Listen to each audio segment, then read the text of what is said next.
예수님은 율법의 핵심인 십계명을 하나님 사랑과 이웃 사랑으로 요약하셨습니다. 그리고 제자들에게 말씀하셨습니다.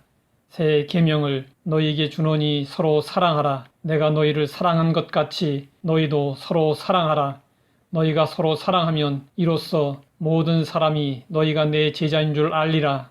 사도 요한은 예수님의 이 말씀을 다시 성도들에게 가르쳤습니다. 부녀여, 내가 이제 내게 구하노니 서로 사랑하자. 이는 새 계명같이 내게 쓰는 것이 아니요 처음부터 우리가 가진 것이라. 서로 사랑하자는 계명은 새로운 계명이 아니었습니다. 처음부터 있었던 오래된 계명이었습니다.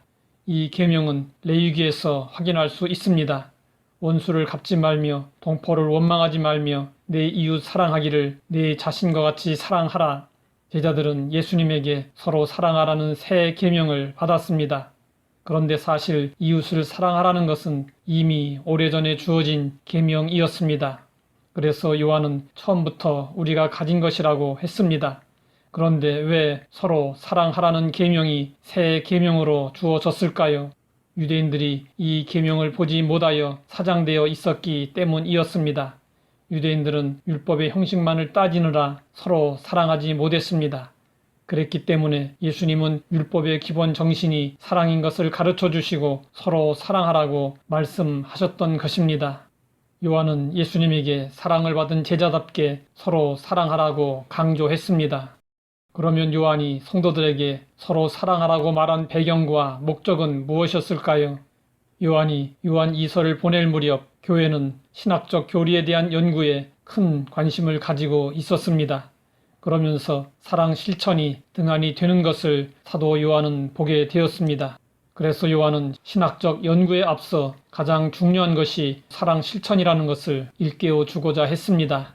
요한은 사도 중에서 가장 오래 살았습니다. 그는 너무도 오래 살아서 고독했습니다.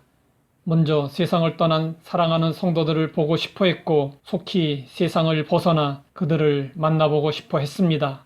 전승에 의하면 사랑의 사도 요한은 나이가 100세가 가까워지면서 기력이 쇠하여 장시간 설교하지 못했다고 합니다. 그래서 가끔씩 나와서 에베소 교인들에게 한마디 권면하는 것으로 설교를 대신했습니다. 그는 에베소 교인들을 권면할 때마다 나의 자녀들아 서로 사랑하라는 말만 계속 반복했습니다. 항상 같은 말만 반복해서 하니까 에베소 교인들은 식상한 나머지 질문했습니다. 요한 사도님, 왜 똑같은 말씀만 계속 되풀이하십니까? 그때 사도 요한은 대답했습니다. 이것은 예수님의 명령입니다. 오늘날도 마찬가지입니다. 새 것을 좋아하는 사람들은 반복되는 똑같은 말은 듣기 싫어합니다. 그러나 아무리 반복되어도 지나침이 없는 교훈은 서로 사랑하라는 것입니다. 더구나 우리가 서로 사랑하지 못한다면 더욱더 강조되어야 합니다. 때로 교회 행사나 신학적 연구 때문에 사랑 실천이 소홀해질 수 있습니다. 교회에서 가장 중요하게 여기고 힘을 써야 할 일은 서로 사랑하는 일입니다. 하나님의 사랑을 잃어버린 교회의 행사는 아무런 의미가 없습니다. 사랑이 빠진 봉사나 섬김도 마찬가지입니다. 우리는 사랑이 율법의 본질인 것을 알고 날마다 서로 사랑하며 살아야 합니다. 하나님 아버지, 우리가 힘써야 할 가장 중요한 일이 무엇인지 알게 하시니 감사합니다. 하나님의 사랑을 풍성히 받고 그 사랑으로 서로 사랑하게 하옵소서. 예수님의 이름으로 기도드립니다.